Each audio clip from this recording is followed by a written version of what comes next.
Bonjour à toutes et tous. Cette seconde capsule vidéo correspondant aux items 105 et 342 du programme de connaissances du deuxième cycle des études médicales est dédiée aux modalités de prise en charge des convulsions et de l'état de mal épileptique. Nous y abordons de manière progressive les différentes rubriques et intitulés du programme de connaissances de ces deux items. Plus précisément, les objectifs pédagogiques sont ici focalisés sur la prise en charge et les critères permettant d'identifier une urgence face à ces deux présentations.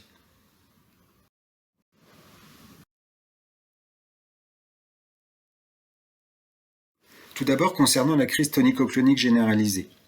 La prise en charge peut être schématisée en deux étapes. La première, comme illustrée sur la figure à droite de l'écran, s'apparente au premier secours. La seconde est plus médicalisée et dépend de l'environnement technique disponible. Pour la première étape, il s'agit de sécuriser le patient pendant la crise, assurer la liberté de ses voies aériennes et le mettre en position latérale de sécurité. Il importe également de surveiller le temps de convulsion afin de reconnaître l'évolution potentielle vers un état de mal épileptique et adapter alors la prise en charge. L'autre volet de prise en charge d'une crise convulsive simple est plus spécifique.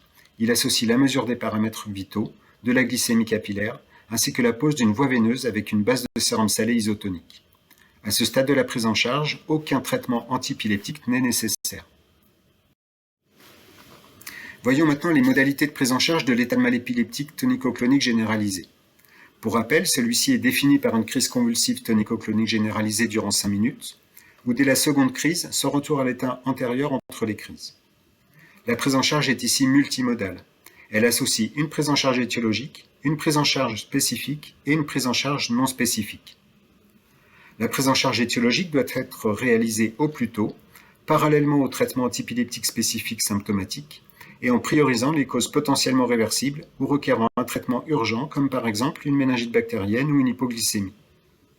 La prise en charge spécifique requiert une mise en condition, qui aura pu être débutée dès la reconnaissance de la crise, comme nous l'avions vu précédemment.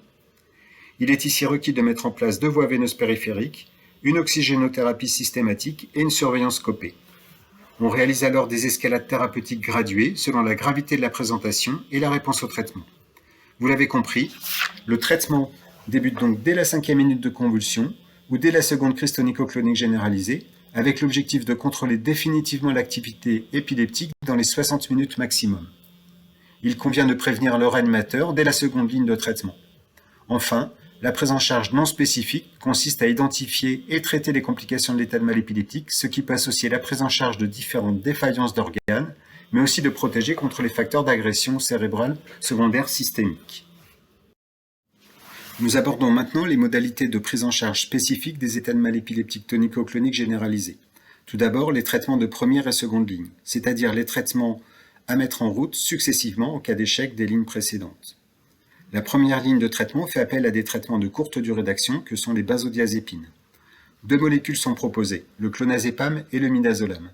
Le clonazepam peut s'administrer par voie veineuse directe à une dose indexée au poids, en général 1 mg, pouvant être répétée à 5 minutes. Le midazolam peut s'administrer par voie intramusculaire, ce qui peut être un avantage en cas d'absence de voie veineuse périphérique disponible. La dose recommandée de midazolam est de 0,15 mg/kg avec un maximum de 10 mg par injection. Les traitements de seconde ligne sont des traitements de longue durée d'action, disponibles par voie intraveineuse et présentant un temps de pénétration cérébrale rapide. Plusieurs molécules sont disponibles, sans supériorité d'efficacité démontrée des unes par rapport aux autres, et chacune avec des profils d'utilisation particuliers qu'il est impératif de respecter.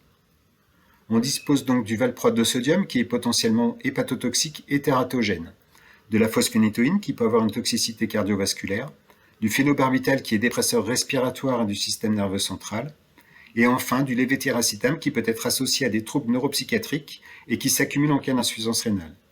Ces différentes caractéristiques sont des éléments de choix par élimination du recours à chacun de ces traitements.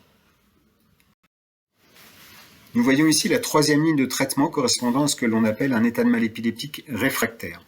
Dans le cadre des états de mal épileptiques tonico-cloniques généralisés, celui-ci est défini par la résistance aux 2 premières lignes de traitement antiépileptique si celles-ci ont été bien conduites. Cette séquence de traitement fait appel à une anesthésie générale pour laquelle les molécules recommandées sont le propofol, le midazolam ou le thiopental. Les messages à retenir pour cette partie consacrée à la prise en charge des convulsions et états de mal épileptique sont les suivants. Une crise convulsive tonico-clonique généralisée requiert des mesures de protection mais pas de traitement anticonvulsivant. L'état de mal épileptique doit être reconnu et traité dans un délai dépendant de sa forme électroclinique, ici dès la 5e minute de convulsion continue ou dès la seconde crise dans le cas des états de mal épileptiques tonico-cloniques généralisés. L'administration de traitements antiépileptiques est basée sur une stratégie pas à pas, selon le type d'état de mal épileptique, et guidée par la réponse au traitement précédent. Le choix des molécules de seconde ligne est guidé par le profil de tolérance attendu. L'enquête et le traitement étiologique doivent être menés en urgence et parallèlement au traitement anticonvulsivant. Merci pour votre attention.